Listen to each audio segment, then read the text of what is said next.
Good evening, everyone. Welcome to our Today Live program. I welcome you all to Ezinwa Anaedo page. Ana m asị nwoke nnọọ, na-asị nwaanyị nnọọ. Asị m nke onye chiri nye zero. Onye nọ n'afọ ụbọchị nọ nso Ezinwa Anaedo. Anyị abịakwala n'ụbọchị taata dịka anyị si abịa. Na peji ebe anyị na-anọ were akụzi ọtụtụ ife mmụọ.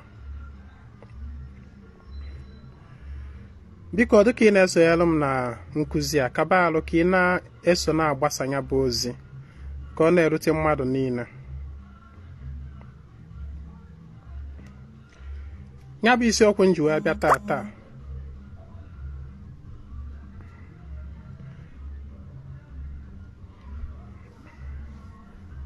Achọrọ m ka anyị neba okwu anya maka ọtụtụ questions ndị mmadụ na-ebute na inbox.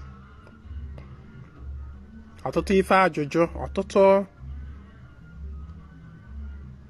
ọtụtụ ndị batara ọfụ bido matawa ọdịnala ọfụ. And so they are filled with questions.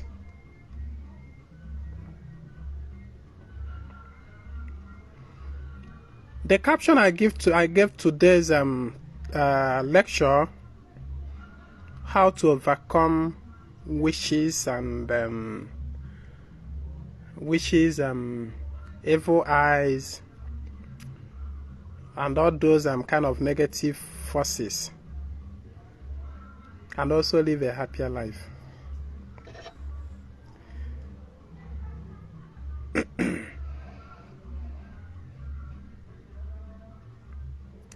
Whatever I'm teaching today is actually what I have taught in the past. I'm not here to teach you any kind of any special thing as per normal, how to kill your wishes. Because people have been complaining that, people come with a lot of complaint, wishes attack, and that most of the people na bata omenani now, ordinary now, but most of us are coming from church, and we are coming with church ideas. We are coming with that church idea about omenani, about ordinary. We are coming with church idea about ihane mena tradition. We are coming with that Nollywood ideas about ordinary omenani Igbo. And that is why most people are seeing ordinary as magic. It's about magical powers. That is when you an average African person now, it's here define omenani ordinary Igbo spirituality, Igbo tradition. If I magic. I have always taught it in my past lectures. Suso onye Omosu na-enye nsogbu. Suso onye Omosu na-ata. Bụ onye gbanarị root ya, bụ onye gbanarị mgbọrọgwụ ya, bụ onye na-amaghị mgbọrọgwụ ya, onye na-amaghị onwe ya, onye na-amaghị spiritual root ya, connection ya. All such a person ya oge ọ nọ n'ebe na Amosu atagbuo. All such a person na oge ọ bụla n'ebe na evil eyes ọ na-atụ ụjọ.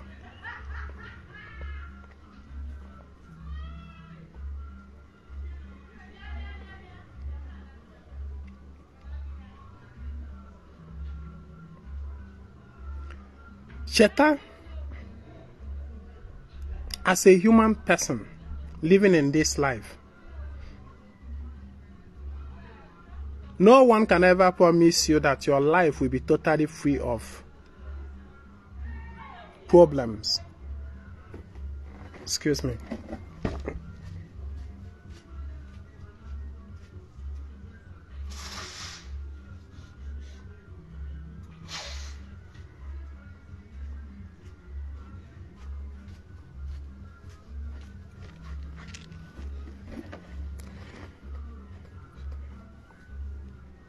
every life will one time or the other experience problems or even attempts by people, to bring you down.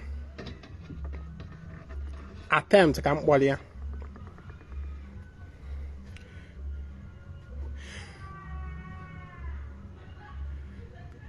Ịbụrụ onye omenala, ịbụrụ onye ọdịnala omenala Igbo,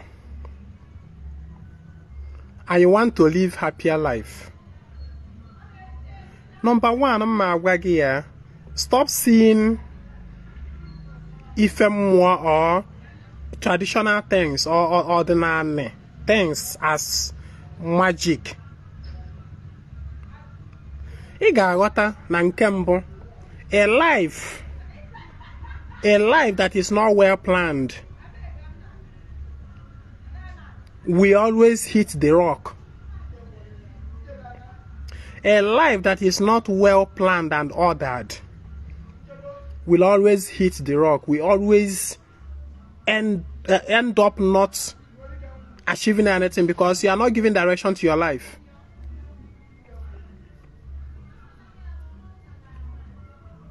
I gave a lecture towards the ending of last month, being December, on how people can actually achieve better life in this year. The video is still there.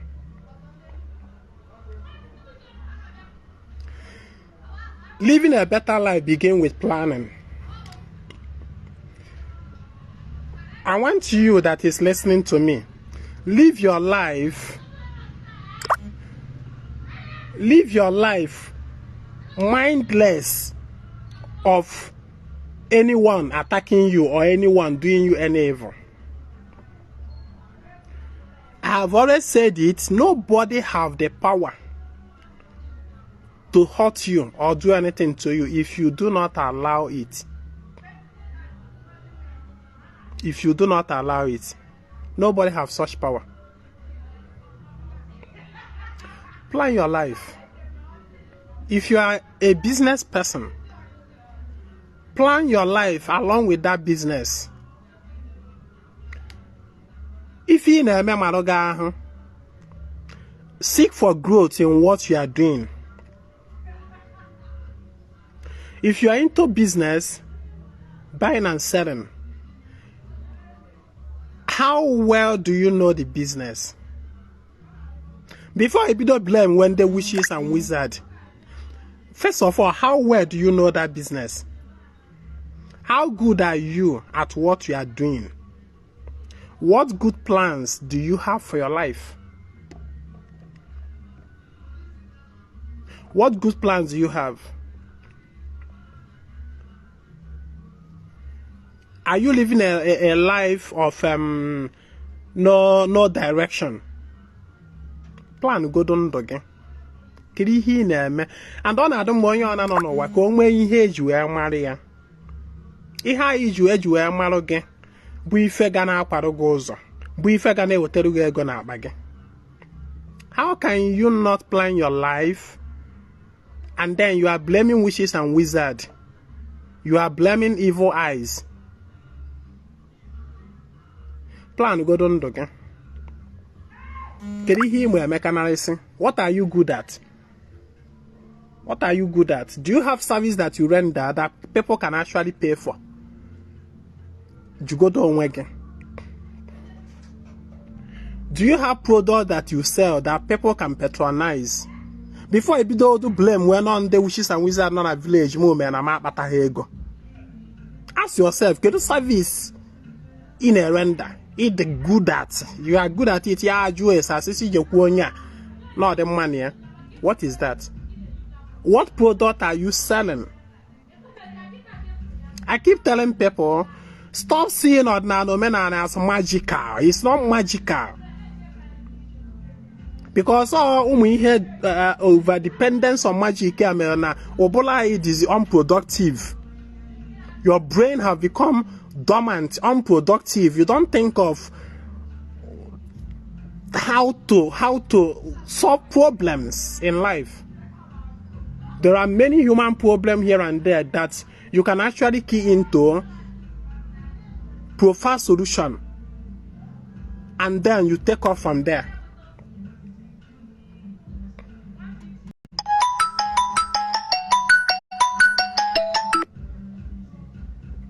What are you good at? What are you good at? What is it? What do you offer to the society?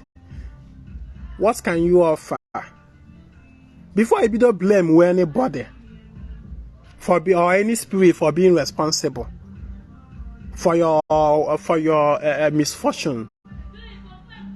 What are you good at? I think can be do from this before I about any hand does.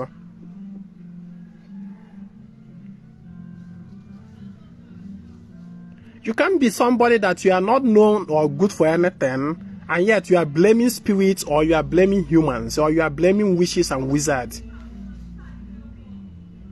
Can you hear you again? One if Lonzua or Mado Bolonzua no when you shape, can you do it? One if later or somebody manufacture later. When you shape or somebody, can you do it? If a plastic bottle, I want mad to produce here. When I supply and then LM minimum, LA in head card for when I package here. What can you do? If we bear or somebody lawyer, where do to? If you let me or somebody lawyer, where do to? If like you know, or somebody quarrier, if you be there, you know, or somebody produce there, and me buying it from the person, it have earned the person some money on his pocket. If you look boom, or somebody barrier, mother quarrier, one, what are you good at?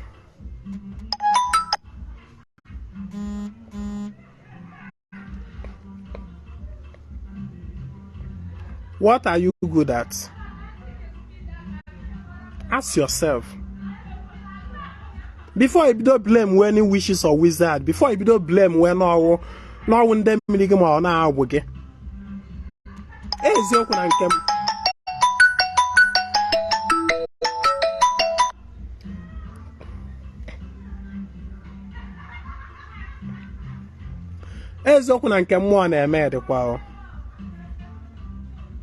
Yes, but then before you don't blame where more or blame where people. But don't buffer no way get that you're not hearing petty.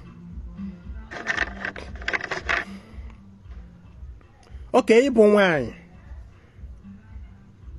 You are in your 30s, a new body, and you are worried about it.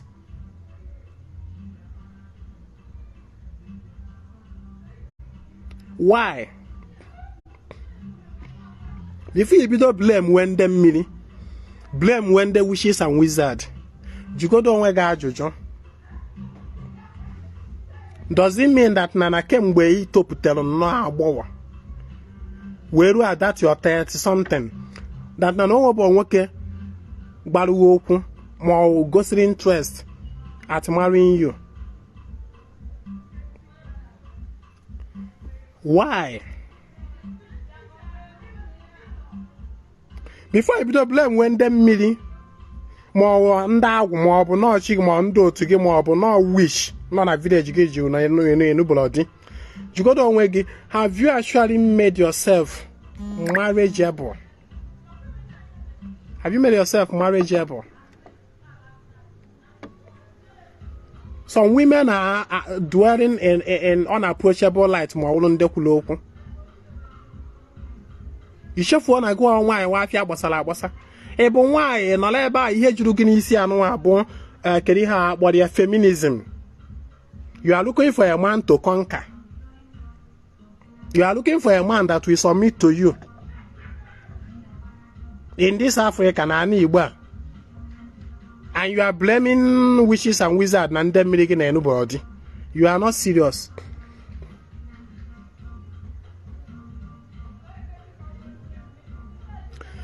You know, most of our problem bonaka ikosi.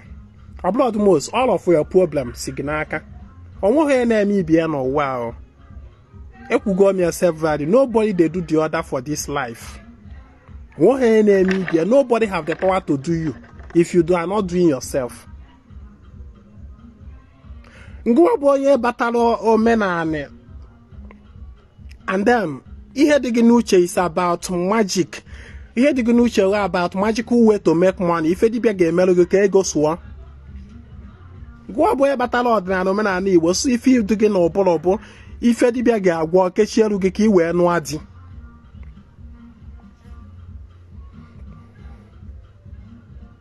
The more you go into all those rubbish, the more you tie yourself down.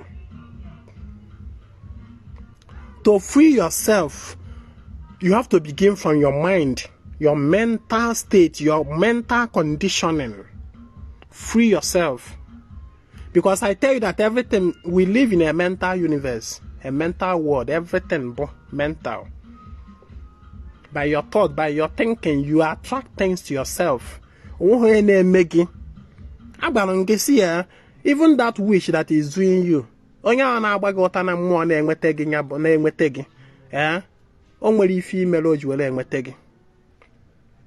Nobody they do the other. That person as wish, wizard, or whatever that is after your life is only an instrument in the hands of karma to getting to you.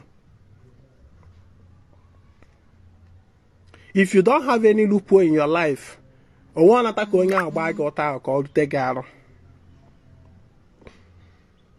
they do the other for this life. Like I've always said, if you are a target of the so-called evil people, ask yourself why. What is it about me that is even making them their target? It's everything begin with the self. The self. Omosu Ezinwa Anaedo, I have come to change people's mentality about tradition, about ordinary omenane. That has been my stand ever since in Bido made this program. Since 5 years ago, I started this my online evangelism. Now here was my mission is to change people's mentality. To make people embrace natural living and the making use of their akonuche. Akonuche again. Akonuche okike shigi nyeluge. Making use of it. Then you can live a happy life. Stop blaming anybody. Nobody they do you.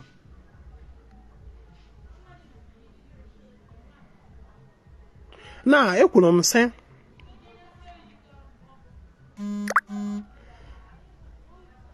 Apart from you planning your life, ordering things in your life the way they should be, consciously, deliberately, yourself, planning, in your area of work or business, synergize with people, share ideas, have people, move with people of your kind of ideas.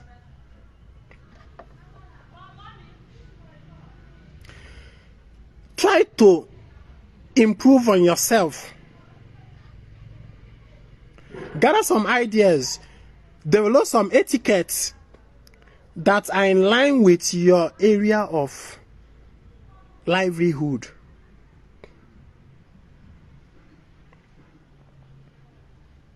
If open and ready, if you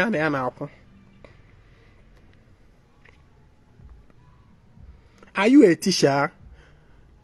Go into research. Research new ideas to communicate to your students. Oh, when the teacher wanna the knowledge they still pass down to students, but knowledge found with the vehicles 10-20 years ago, na their secondary school. They don't research on new ideas. Oh, when the lecturer on our universities. Oh, bona they hand out Akajiọfọ student effect today, but hand out to age kuzili students in the past 10-20 years. That is the same handout they are still using. They don't research, nothing more, nothing added, nothing subtracted. They don't research to develop themselves, to come up with new ideas. I am a university graduate, and I know what I'm telling you.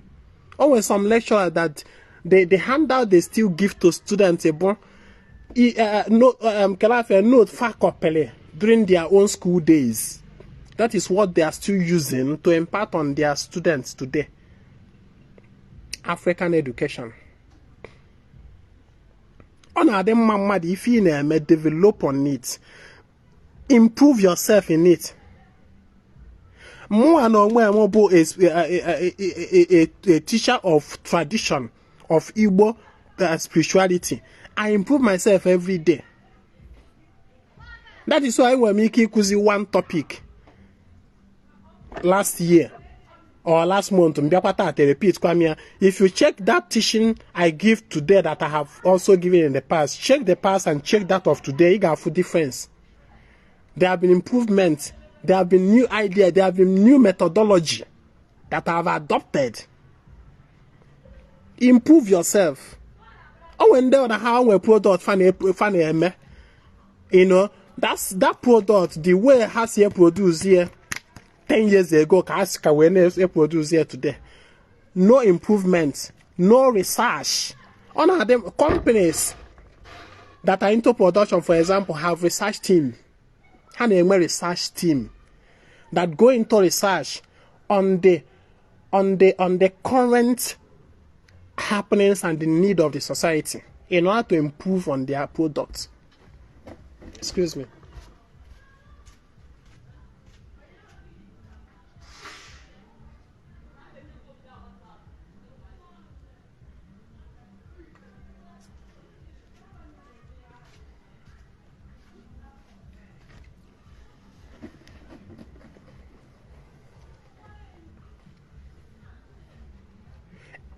Anything you are doing, the secret of success is improvement. Keep improving on yourself.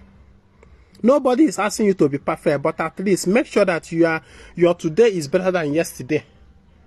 One day, I want to change people's mentality. Everything I say no more. That is why people will so much depend. I say people will so much depend. That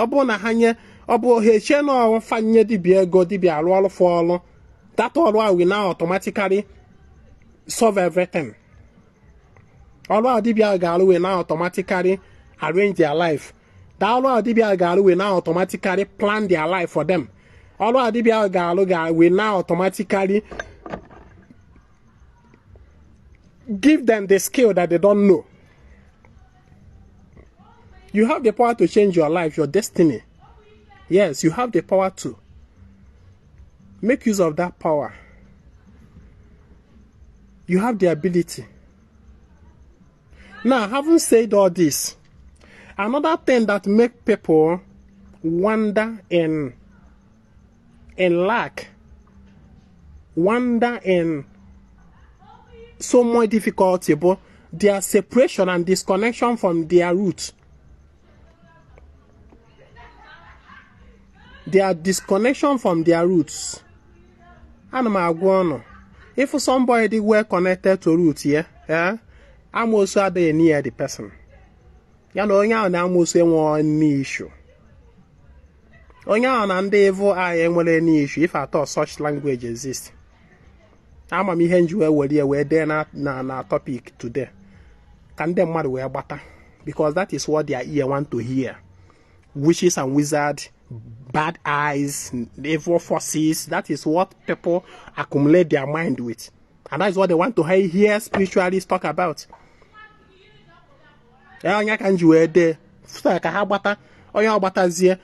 Onye mu ife owotu obi na amụnụrụgodo ife na-ekwu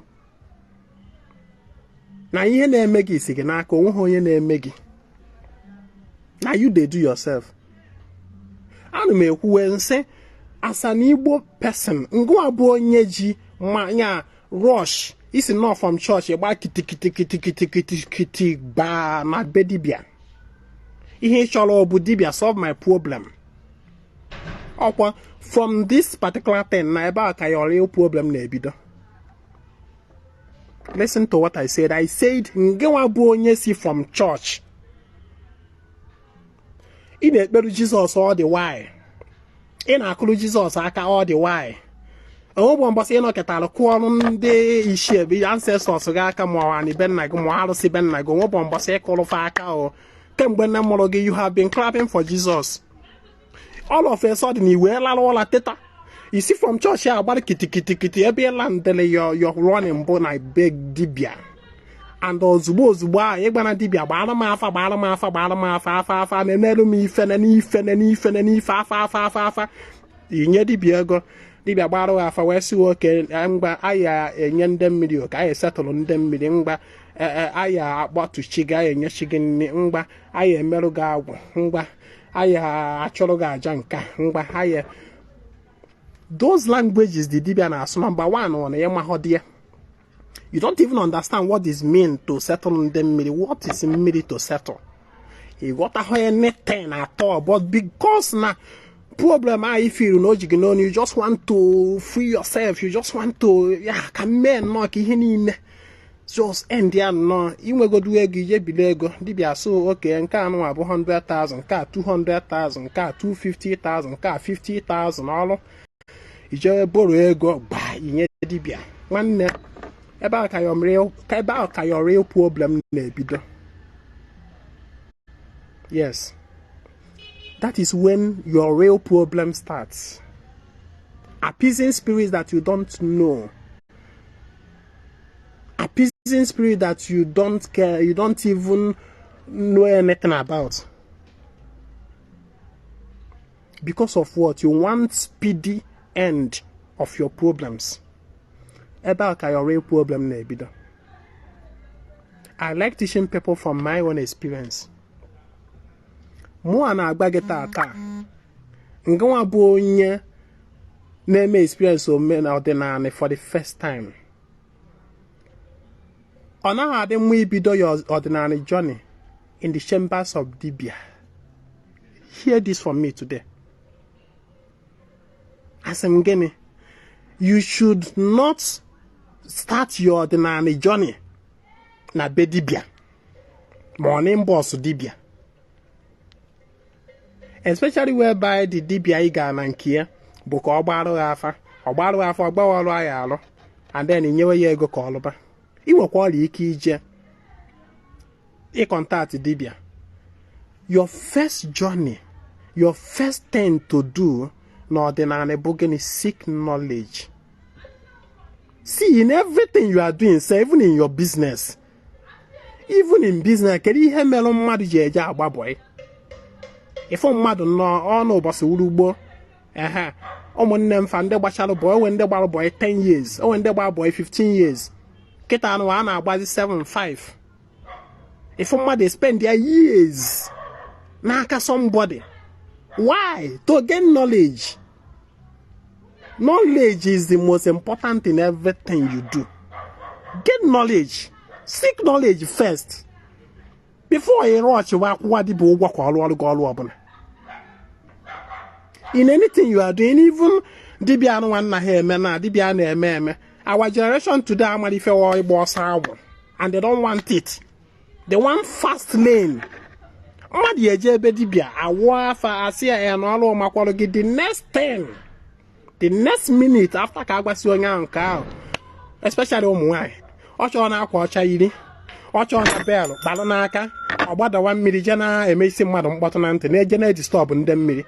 All look on as a wine. All bolognese and wine. A join the Calabi Balosawa. All my if it was I watch a woman. She have not given herself time to learn, to gain knowledge. Yet, all bolognese and wine. In anything you are doing, first of all, seek knowledge. And that knowledge is part of my reason for being here on this Facebook, on this social media. Seek knowledge. Ngwa bụ onye kagoro ụka for years. You have been in the church. You were more at all than an ozbo. You were choke today, ka problems gini end there. In that your mad quest to end your problem, you are entangling yourself and putting yourself into more problem.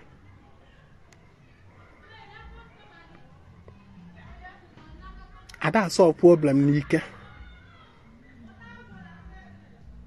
Jesus na-akọla aka kemgbe nne mụrụ gị kedu ihe o megoro gị i wee bata ọdịnala just yesterday today you want aka ahụ ji ụka ọha anya ka chi gị na ndị ichie mee gbunye ahụ jee gbuo ọgụ ozugbo kedu ihe imegoro fa gụọ na onwe gị separate onwe gị from your root since nne mụrụ gị onwe nke a na-aka ịma ị chọkwuru ịma ife root nwa m But instead of you seek, go see here. The first thing you should seek when you come to ordinary again, reconnection with your root. You don't do disconnect from where you have entangled yourself in the Western religion. To give yourself some time to disconnect yourself, Maka, you have plugged yourself there for a long time. You do with disconnection. In order to be able to reconnect, you disconnect, where you reconnect back to your root. And to reconnect your root, I believe it be a melody.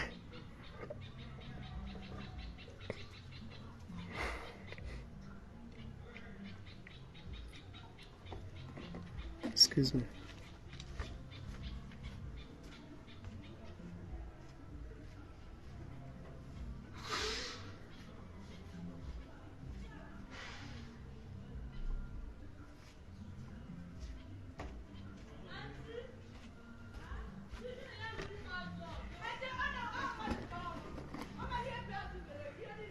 Ọdịnala abụrụ ife mmadụ na-emere mmadụ ibia. Ọdịnala gịnị? Ọ bụrụ ife mmadụ na-emere mmadụ ibia. Ọ bụrụ ife dibịa na-emere mmadụ. Ana m ekwu ya.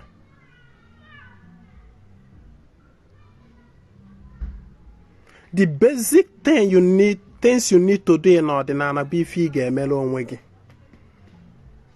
Ordinary is about 20% of ihe dibịa nwere ike imelo gị and the 80% of what you should do for yourself.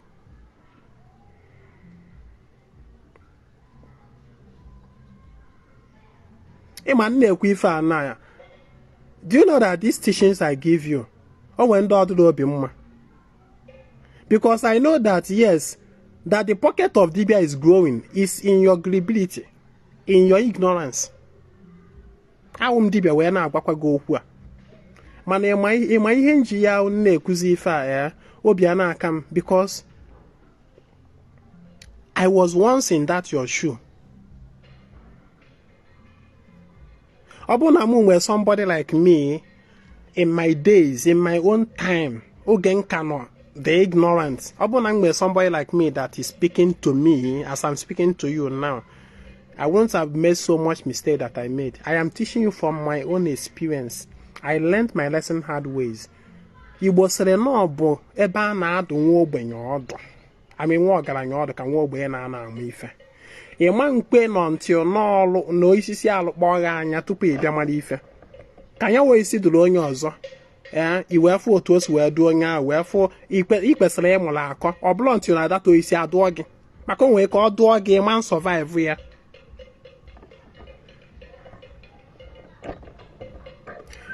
Reconnecting back to root does not begin with in the chambers of dibia.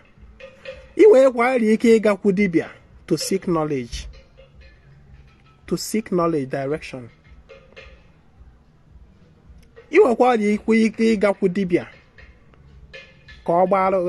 for consultation.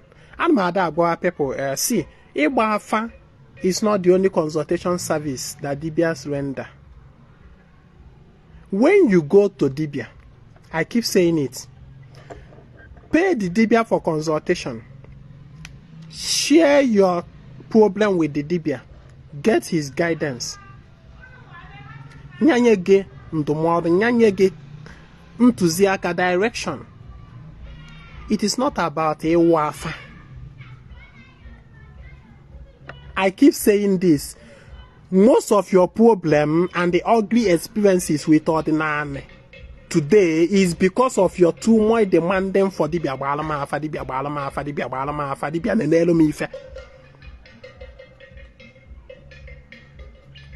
and I keep saying it, when you go to Dibia and demand express you have limited, you have limit to go the services that the Dibia should render to you.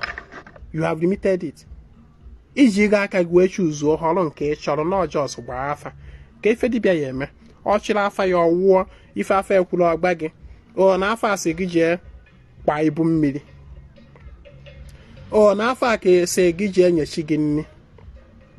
Eju ka esu eme o si gi wote na ife oji aru ibu mmiri ebo 10 naira. No nyechi gi nni no 50 naira. Ime again igwe.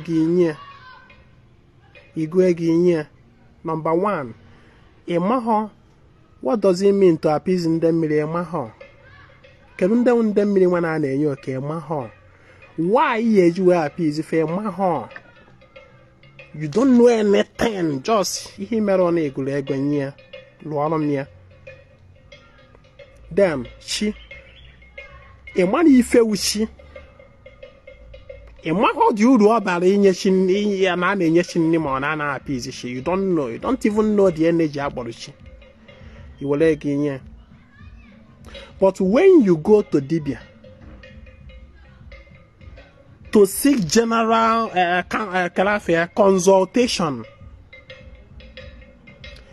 you relate your issues with the Dibia. Dibia, Ibo Selena far betualo. Kagdina Dibia. Tokalo Barito Bubo. Owe nyegi deeper knowledge of those things.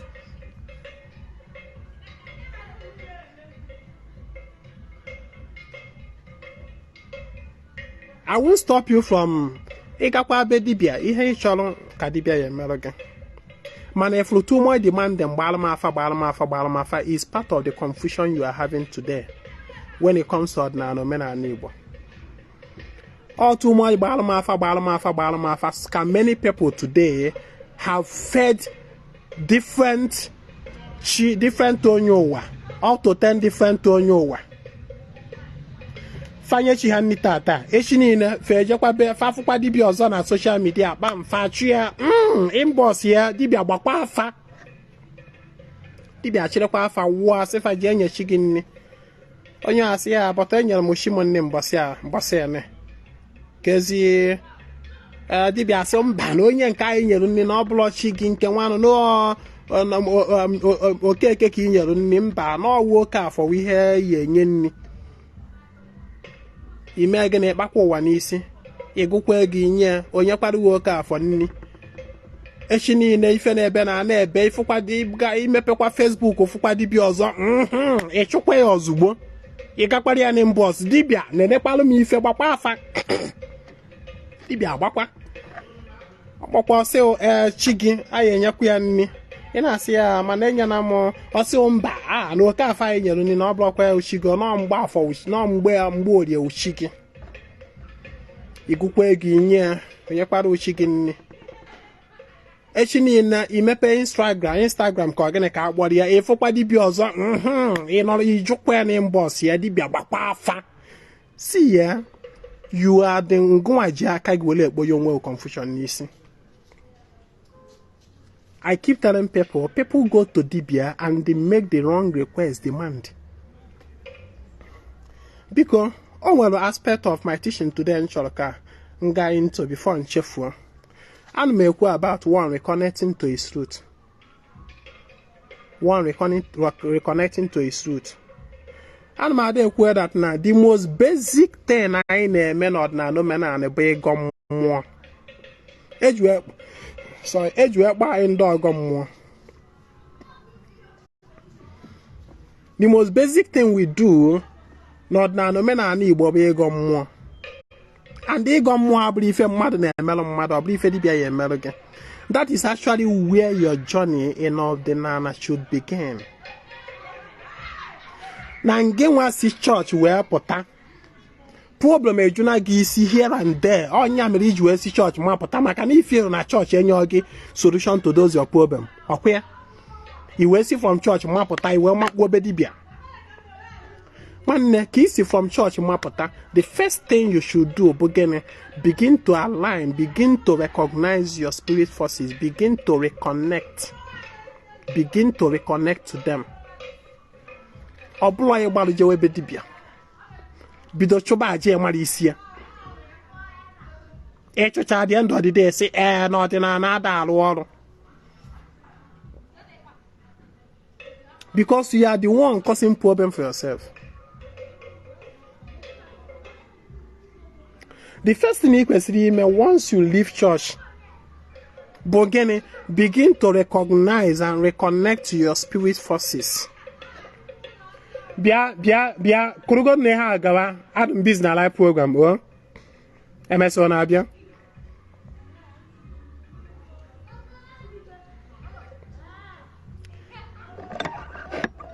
reconnecting and aligning with your spirit forces abụrụ ife dibịa na-emerụ gị ọ bụrụ ife mmadụ nwere ike imerụ gị ọ ihe ị ga-emerụ onwe gị na ngị nwa bụ onye si from church wee mapụta mala agba na problem ahụ si na church wee tipụta gị ọ man end one day e no go end one day e no go end for one ritual wey dibia go do for you. First of all, jugodo onwe gị what led me into that problem, because the problem is only the symptom of an issue that is on ground. Maybe your problem bụ ego na business ị na-eme ghasara aghasa o mere nghasa business anọzi aga shop gị ngwa ahịa dị na shop gị adakpọna iru ọrụ gị onwe ọzọ ya na-abịa ajụ nwa ọka na-eleghị ego one ọnya your problem. Ego adụọzi nwoke na akpa nya your problem nụnụ ma ọ bụ na ya nwaanyị ụmụ nwoke anọzi enegha ya n'iru onwe ọzọ ya na-ajụ nne na anụ anụ maybe sọsọ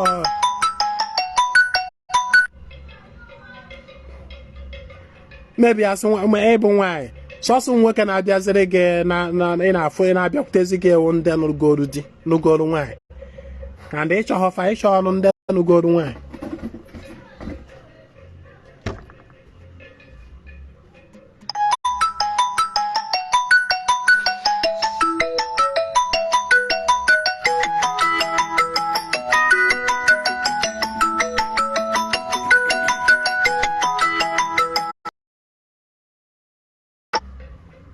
Your problem be ego.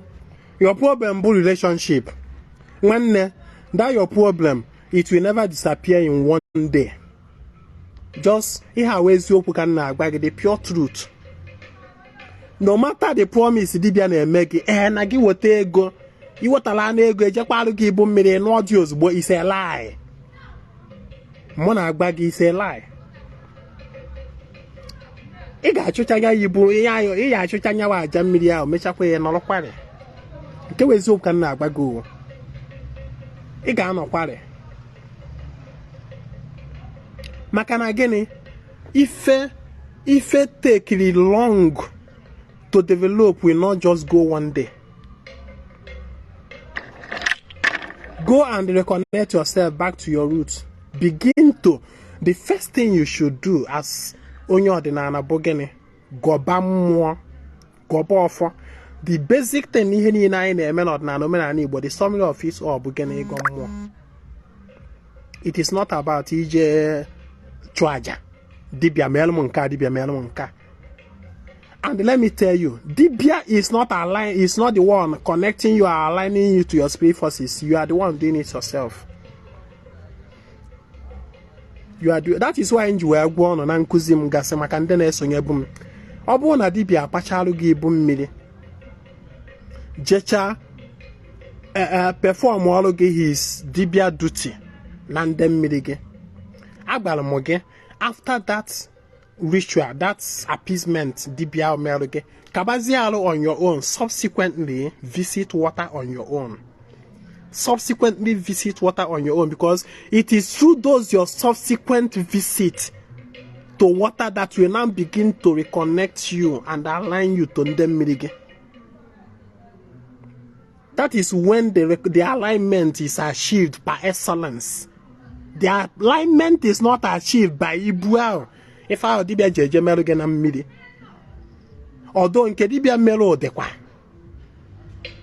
Maka na gị o jere exercise his authority as dibia n'etiti gị na ndị mmiri gị. It's just like ịkwụnye gị n'ọkụ.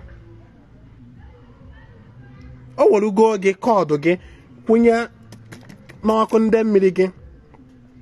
Ma n'ọkụ ahụ ọ kwụnyelụ gị, the switch is still off. Yes. Ọ kwụnyelụ gị n'ọkụ, ma the switch is still off. Onye ga-agbanye that switch on bụ ngịnwa, not the dibia. And ị ga-agbanye on by your gịnị subsequent and the frequent visit and also communion with them. Ịghọta ihe na-agba gị? Maka ụfọdụ ndị n'ime ọrụ ya ahụ isi ha ji na mmiri je kpee ilom, ha sị o na ha jepụrụ mmiri mbọsị, mana dị na ha arụkwa n'ọrụ mmiri 10 times. Ngwa bụ onye si na chọọchị wee pụta batara omenala ọfụ, bidoro iso ụzọ omenala ọdịnala ọfụ. The first thing you should do bụ gịnị? Gọba ọfụ. Akpọrọ anyị ndị ọgọ mmụọ. Nwanne gọba mmụọ. Through that ego mmụọ, you begin to align yourself back to your root. Back to your root abụlọ ijekwudebi ije na mba ọsọ dibịa na-eti mkpu na chi ga-egbu owu. Ọ bụrụ ije na-achị mba dibịa, ọ bụrụ ịdị achọ onye ya emelụ gị. You do it yourself. You do it yourself. Number one, ana m agba gị, as somebody that is, because ọdịnala Johnny bụ ọdịnala bụ Johnny mmụọ.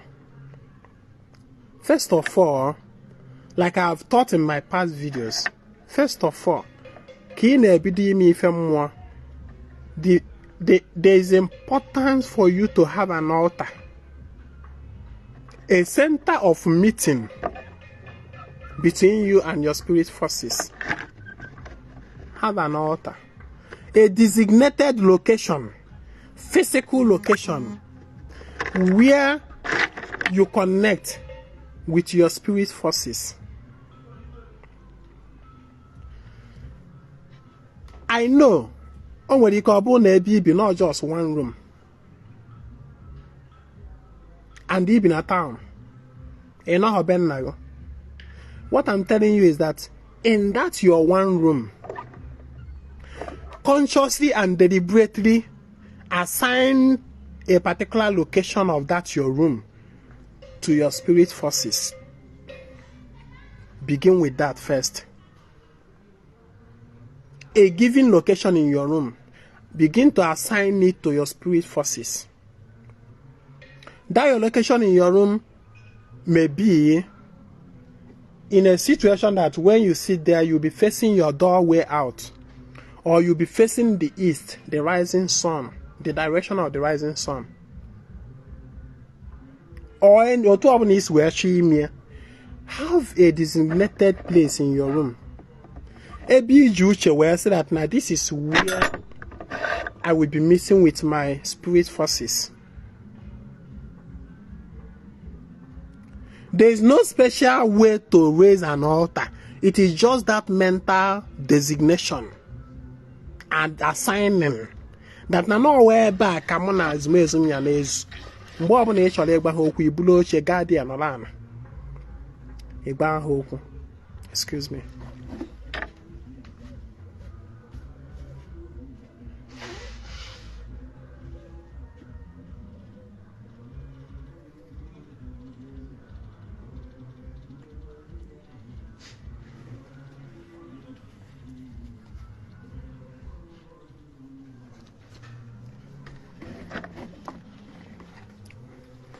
So you first of all raise an altar. That altar becomes the center of your force that speaks for you. How do I raise an altar? Even if you don't have any special place in that place here assigned or not about your altar, it is the mind that assigns roles and direction. It is the mind that assigns roles and direction. It was in all this portion of my room. I know I come meet. Oh, I can't you will off fella. You do a bow.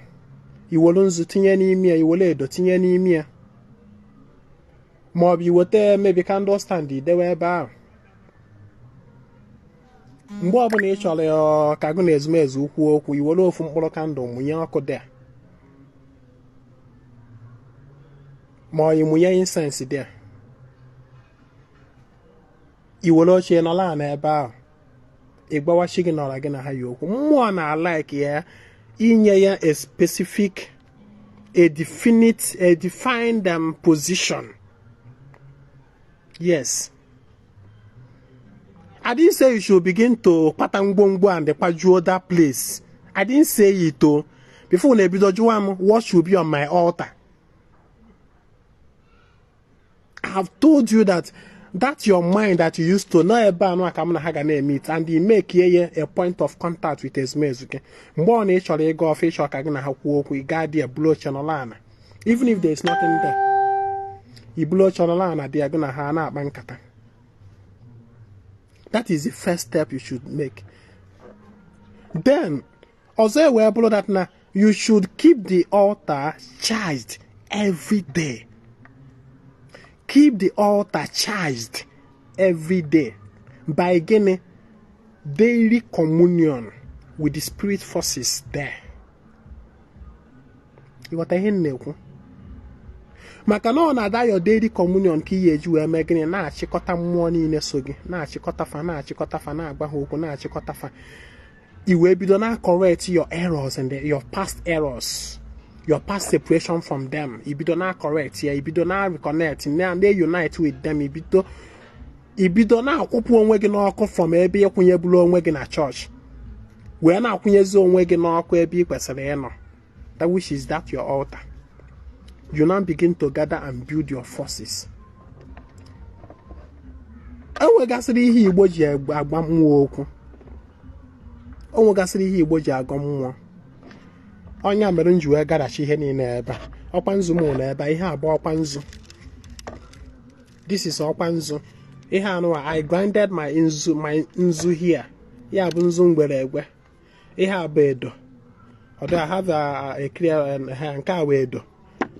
Nke anụ abụ nzu dịka chi si kee ya. Then nke anụ ahụ the regular kind of nzu ị ga na-afụ n'afịa, nzu akpụrụ akpụ. I keep telling people any kind of nzu at all can go. Nzu bụ nzu, iwere nzu a na-agba ya, the shape disappears. You can use any nzu. Excuse me, I'm coming.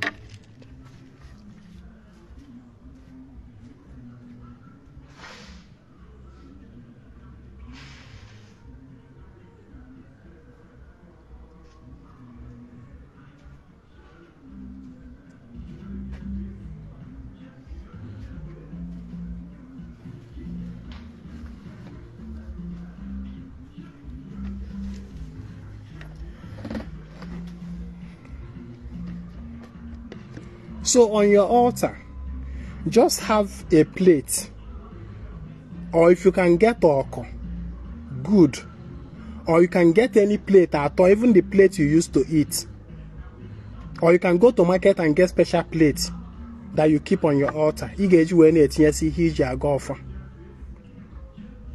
understand what I'm saying? Iwolunzo itinye n'ime iwole do tinye n'ime ya.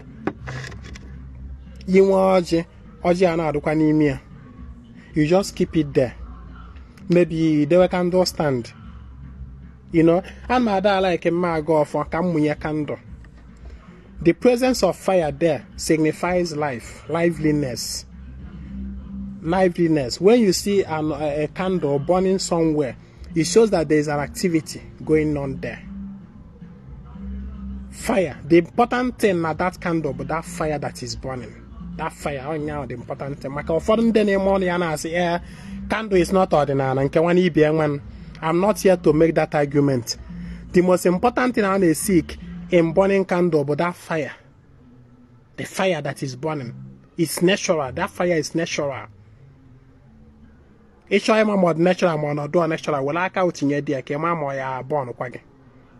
natural fire. So that presence of fire there signifies life, liveliness, activity. More name or incense. That smoke now there also signifies activeness. You know, fire and air, they are the active elements. They are the active. Why water and the earth are reactive? They are reactive. They are feminine. They are not active, they are reactive. But the active elements with that fire and the air. Incense signifies air. Candle, that burning candle signifies fire. So I like, if I go for I like these two on my altar to show activeness. You understand? So I'm actually go for that place that you have designated. For that purpose, imunye your candle. I like burning white candle or yellow candle. White or yellow. That's my own favorite. But don't burn black. Imunye there, that presence of fire there. Your incense.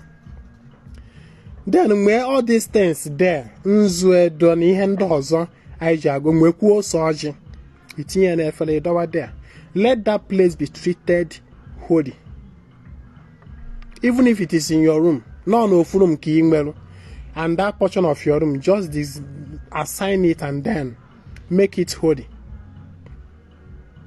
Making it holy, but treating it sacred. You understand? This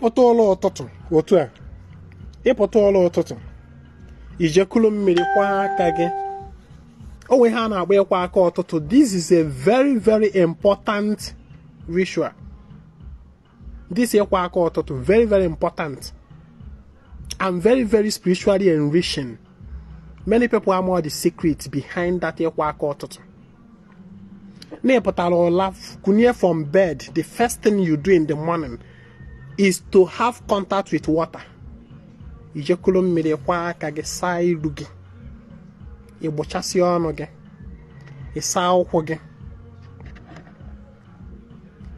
were making you were that place your altar. Maybe you will also urge there. Let me also teach you. I will keep teaching. I have taught it severally. Actually, people will still come. New people will still meet Ezinwa Anaedo online. And they'll still flood my inbox. Ezinwa, teach me this, teach me this. If I go on my page, I have taught all this. That I don't want to teach them. I have taught all these things in the past. I'm just like repeating myself. Yeah, both surgery. You will tell surgery and one and buy a bonnet why she will email surgery a warfare nazo. That is your two hands behind. A pay, just open it. When you open it, then take a seed of surgery, a seed from it. What you just say I'll get 2 4. You never want to follow for another day use. Yeah? But one day I see you use just what do you do? You do work here. Chief of you go you already. Just take another seed. You will look where me here. When you take the seed of surgery, microphone how do I use those soil to cleanse myself? This is a seed of surgery. You can see it in between my fingers. This is a seed. What else where would you now? A woman me and I see at home. I'll be touching my body, all parts of my body with it. Be don't need some well, but I know come. Then any sim but no. I'm a portion. Or show up an abortion. Was na walkers now was no most na mother. Yakan now, but no soldier day, GG fella. You may get it 2 4 years. Just throw it in a place that you will not, a man cross for the next 24 hours, maybe close to the wall. You understand? Itufue. And then, emunye your candle. I'm just teaching you uziges webido. Emunye your candle, then all unzuki nweri wori awuledo awuloji, anyone you have. You now begin, you use it to begin to call your spirit forces. Now, during that process of ego for proper, let's assume now nzuki iji. Iwe jide nzu ana. Iji anaka. Normally, ọ na mbido ego ọfọ n'ụtụtụ nzu ka m na-ebu ụzọ eme. Once I begin with nzu. Maka nzu signifies peace, purity, love. That is nzu. Ewa jiri nzu akịta anụ a wee na ezumezume ekenekwa m ọnụ. Ọla mmụọ m na ha ya ekene m ọnụ. Ọkwa mụnwa bụ Akajiọfọ Ezinwa Anaedo, mụnwa bụ nwa Okorie. Eji m nzu atata wee na-agbakwuchi n'ụwa m. Some people will now begin to ask, how do I align with my chi when I don't know the name? Here another question that is bothering people, despite I have taught it severally here. Even last night I wrote it, that your problem in life cannot be because you don't know your chi. Hear you from Ezinwa Anaedo today. Your problem in life cannot be because the particular ancestor that reincarnated you. That can never be the problem of any human being on earth. It have never been and it can never be. But your problem can be that you don't recognize your chi.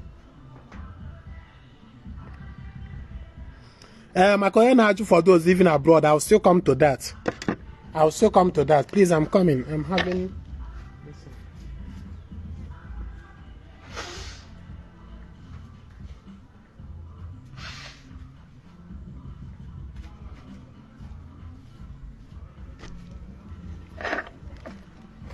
Your problem in life cannot be that you don't know.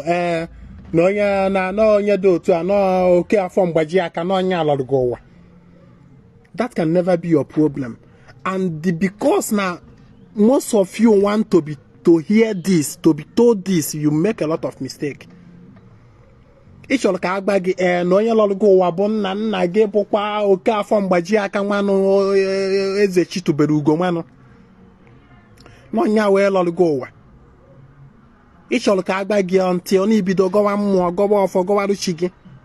you make a lot of mistake.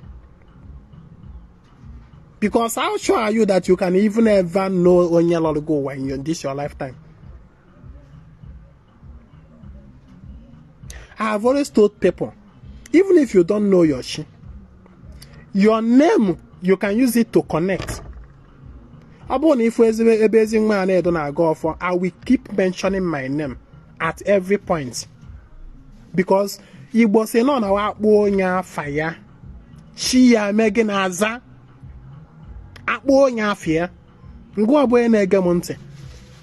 Ọ bụ na akpo ya afa kịta. Onye na-aza abụ chi gị.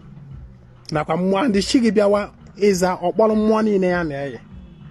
Akpo onye afia chi ya aza na afọ onye bụ afa chi ya. Ịghọta ihe m kwuru? Ngwa boye na-asị, I don't know my chi. Therefore, how can I do this? Your problem is that it's not that you don't know your chi. Your problem is that you don't commune with your chi.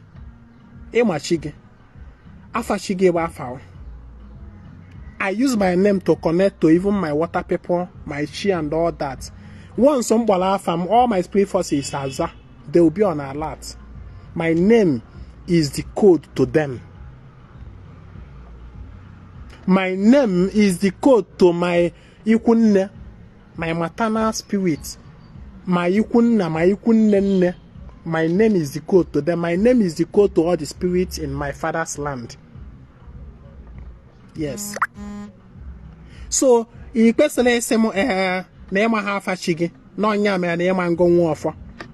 a lie. Stop limiting yourself by that mentality. o mụnwa bụ Chinonso Ezinwa Anaedo, mụnwa bụ nwa Okorie, ejikwa m nzu atata wee na-agbakụchi n'ụwa m, na-agbakụchi m okechi m ji eme ọnụ, chi m na-emere m ife ọma, agbakwe nga asịkwa gị bịa malụ nzu na chi efona.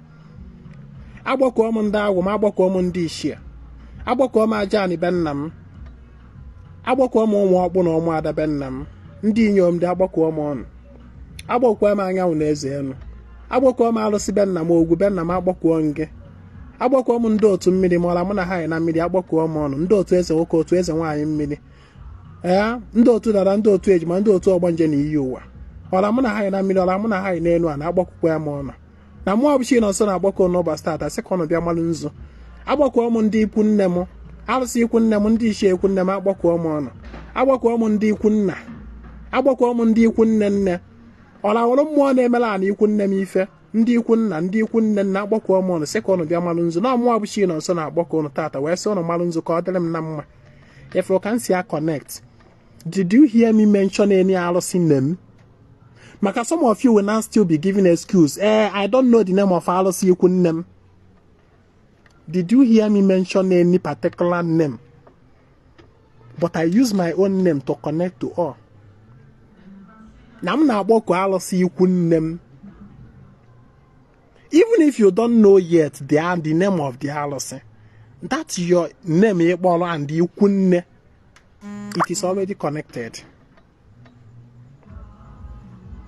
It is already emechazi jizie nwayọ wee jụwazie ese kele alụsị, kele afa alụsị ikwu nna m, kele afịa, kele afa alụsị ikwu nna, ikwu nne nne, kele afa alụsị ebe a, kele ịmalụ afa, ịmalụkwu afa the village, ịkpọ afa the village. Once you call the village name, it you have connected to mmụọ niile ọ na-adị ana. I want to tell you that now you don't have any excuse. You don't have any excuse na ịma ndị na-aga ọfọ. That is what I'm trying to tell you. Any excuse. Whether you know the name of the alụsị or not, it doesn't stop you from a golfer. That is my point. It doesn't stop you. You use your name, whether you know the name of your she or not, it doesn't stop you from a golfer. You use your name to connect.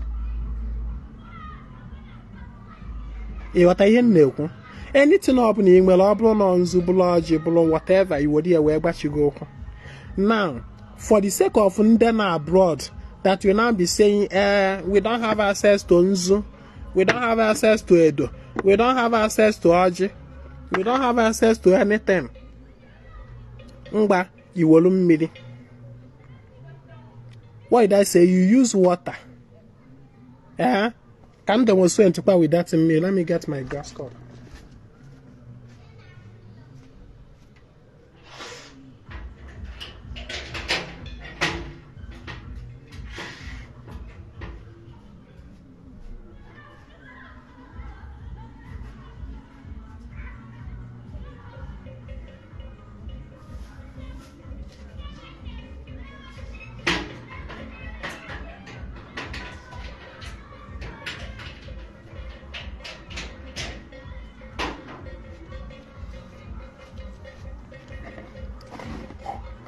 Now, this is my glass cup. Maka ndị na abroad, maka ndị na-asị, I don't have any material for ịga ọfọ. Here my glass cup nji aṅụ mmiri.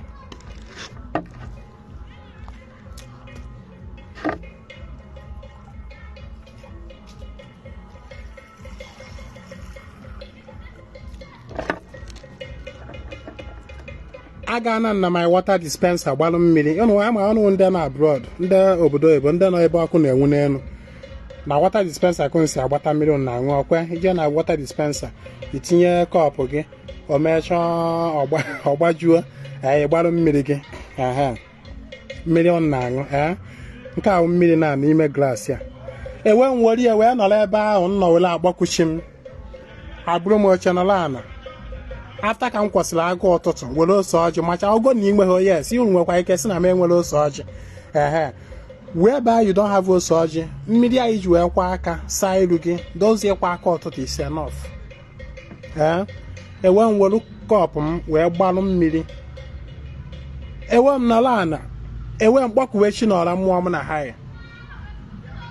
O Chimekenekwe gị Chi Ezinwa Anaedo ekenekwe ngo okechi nji eme ọnụ ọmụnwa bụ chi nọ nso Ezinwa Anaedo nwa okori ọgụ na ọmụ na-agbakọgwa uchi m n'ụbọchị tata na m so oke bịakwanụ na chi efona agbakọwa ngwa uchi m gbakwuo ndị ishi ebe nna m gbakwuo aja ani be nna m agbakọọ m ala mụ na ha na mmiri agbakọọ m ndị agwụ m agbakọọ m oke ike ngachi m ji emere m ife agbakọọ m mmụọ niile ohu mmụọ na nnụ mmụọ na-emere ani be nna m ife agbakọọ m ọnụ agbakọọ m ọla mmụọ niile so m n'ikwu nne m agbakọọ m ndị ikwu nne nne ndị ikwu nne nna ebe niile mmụọ chi n'ọzọ gbara mgbọrọgwụ agbakọọ m ọnụ wee na-asịkọ ọnụ gbata n'ozuzu oke agbakọọ m anyanwụ na agbara agbakọọ m ndị ikuku agbakọọ m aja ani agbakọọ m anyanwụ agbakọọ m ndị mmiri wee na-asị unu don n'ọkwa na ife onye nwere ka o ji eme ọjị n'ọmụọ bụ chi nọ nso na-agbakọ unu wee na-asị unu don ka ọnụ bịa ka mụ na ọnụ rikọọ n'ụbọchị taata ka chiri mma wee dịrị m ka ọṅụ m wee zuo oke na ekpere ya nọọ mmiri ka m merụ asị m ndo n'ọkwa na mmiri ka eji agbọtụ akpịrị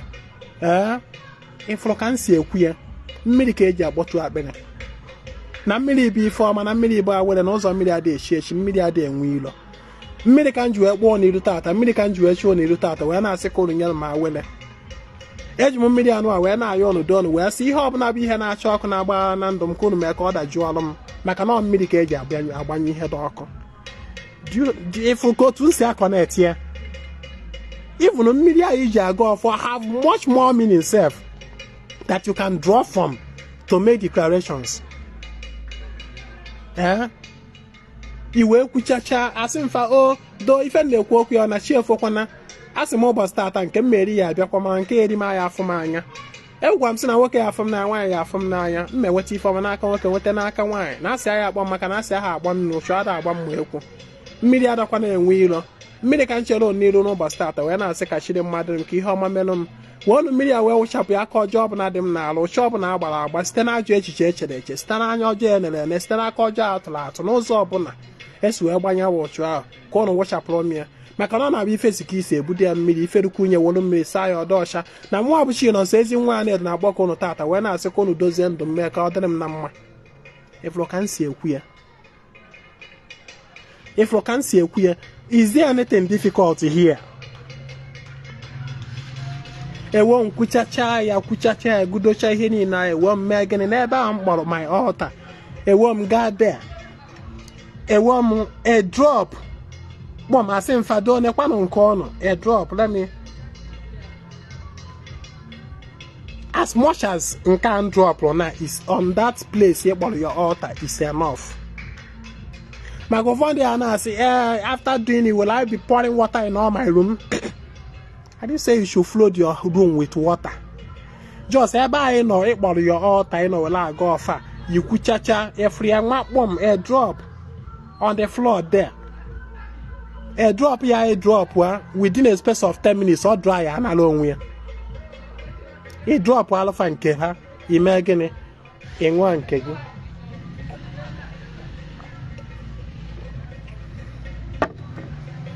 Ọgwụkwọ that drop a drop there you have poured libation. You have poured libations. And I tell you, my brother, my sister, if for this act of communion, this is the highest form of referencing any spirit. You may call it worship, you may call it veneration, you may call it whatever you want. This is the highest of feet. Pouring libations. The highest form of recognizing or aligning with more libations. You will na-eme ife anụ nwa mgbara gị every day. Ọ bụrụ ọjị ka ị nwere use, ọ bụrụ nzu use, ọ bụrụkwanụ nkwụ ọkụ nke a bụ nkwụ ọkụ. Ụdịka nkwụ ọkụ a ka m na-use. I don't use all this chemical acid. Ya wa ada ogbe. A bottle of ife anụ a 3,500. Nke ọbụla ị nwere ọgọdụ na the foreign chemicals alcohol in the name of dry gin ka ị nwere, you can still use it. You can still use it. Nwanne efu ihe a nkụziri gị taa, this is the basic, this is the height of it all. Efu ihe a nkụziri gị taa ọ bụla dibịa ga na-emerụ gị ya. It is what you do yourself. And this is here and aligning with your forces, aligning with your root, connecting with your root. When no one away from Melona, or when away from Kuzidi now, or block with Edibian Meloge, or block by Jadibian Ejach. That is not alignment. It is this thing that you keep doing yourself every day. You know, if you don't me here every day, for that now, money now in all your roots, we begin to align. We begin to align. We begin to come close to you because you are drawing yourself close to them. And if I know how if Dibia, therefore, why are you now thinking that man is all about Dibia? Na Dibia me we are no way again. Why you are doing this? Be patient. Your problem can never disappear in one day. I keep saying it. If you are doing this thing, now, with your hope, no email ania, bam, uzonine, akonia, uza akonobe, tipusia, akonobe, jesu, ego adabuogi, is a lie. Oh, mamme. You never spell ni email anayos, but bam, dangota, bialugidi, is a lie. Why you begin to clear your paths by doing these rituals, this daily communion. If you do clear your paths, gradually, your paths will be clearing and widening. Gradually.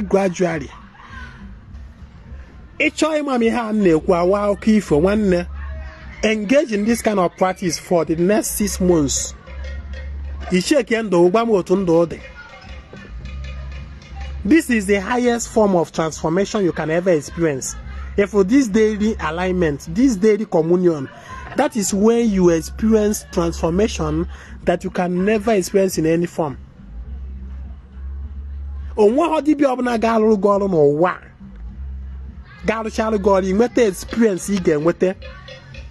if you keep doing this yourself.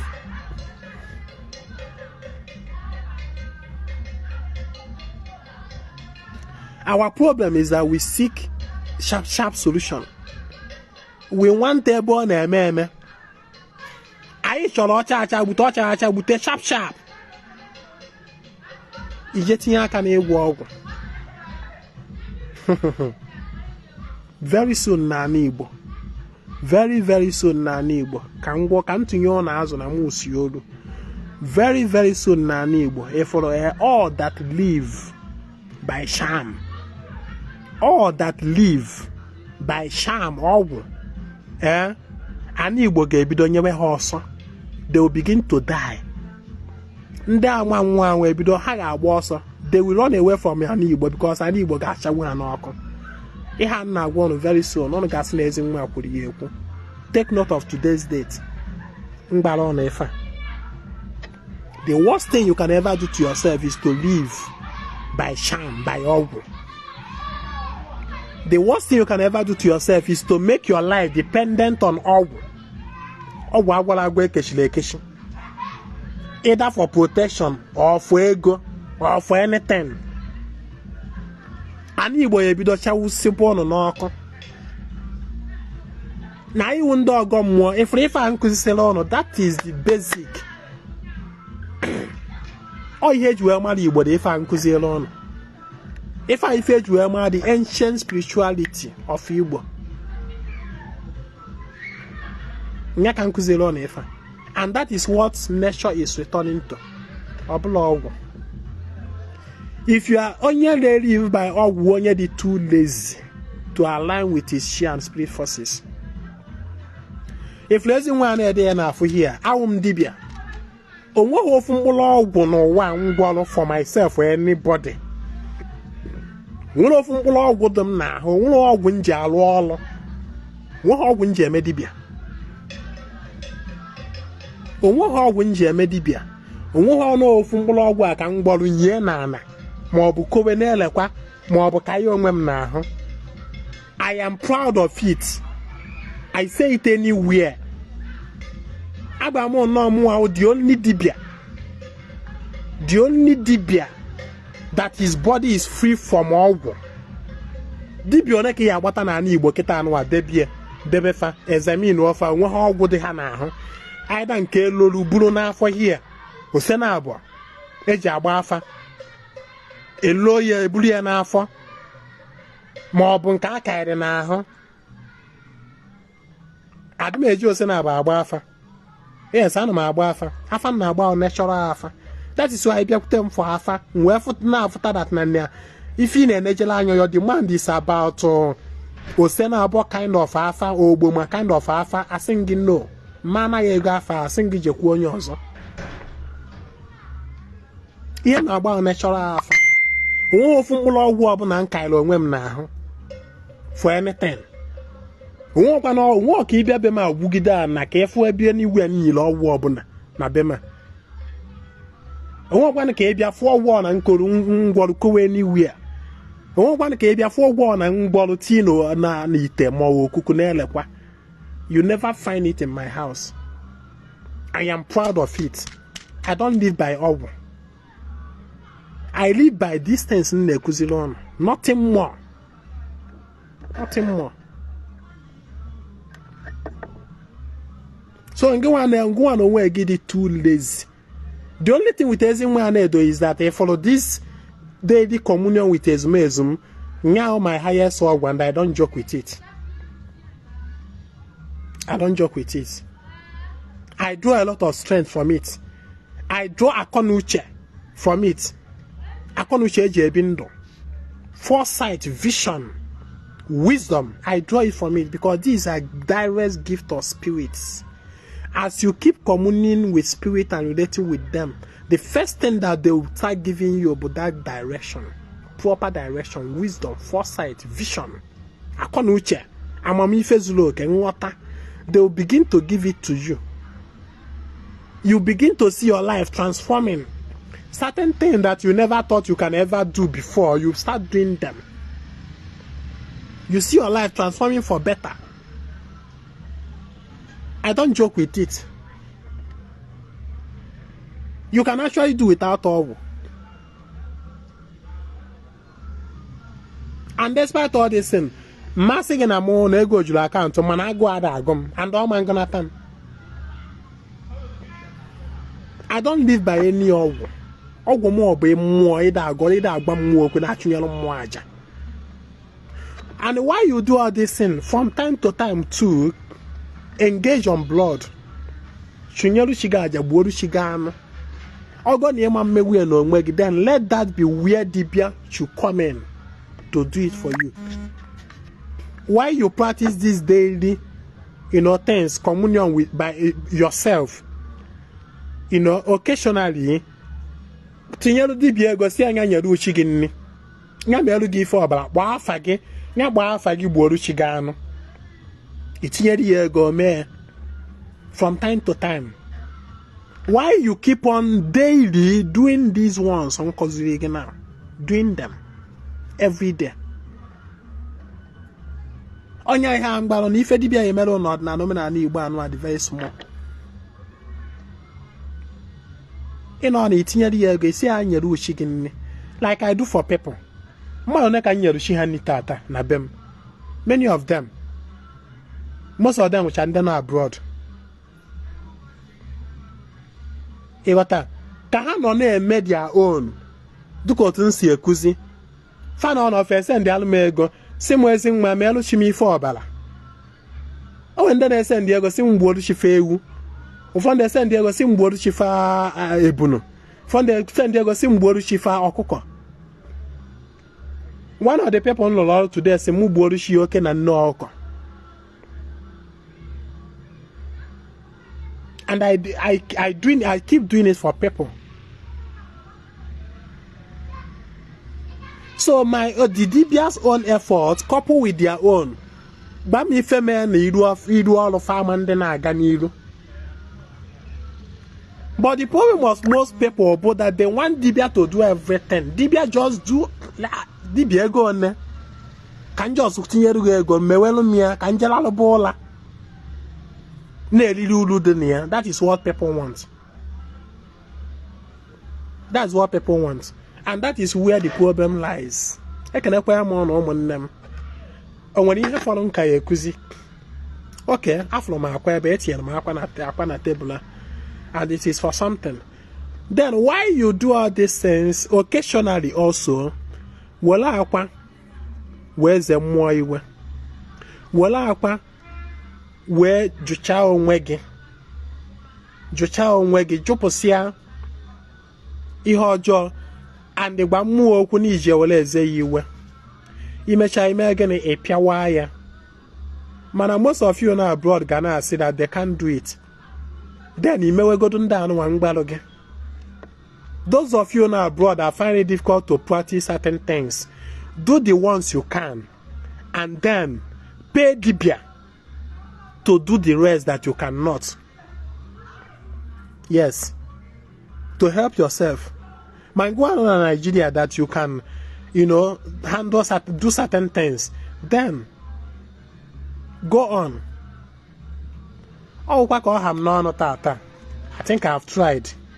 I'm not feeling too strong today, but I say that I have to teach.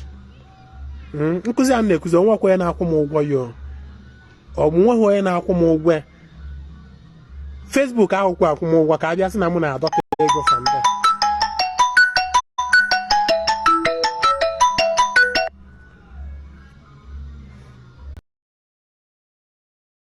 So when I come over and cousin Kuzio, any special motivation in Joel cousin Kuzia. I do it simply to help people. So thank you for joining me today. As I'm going after that, I have Can you share on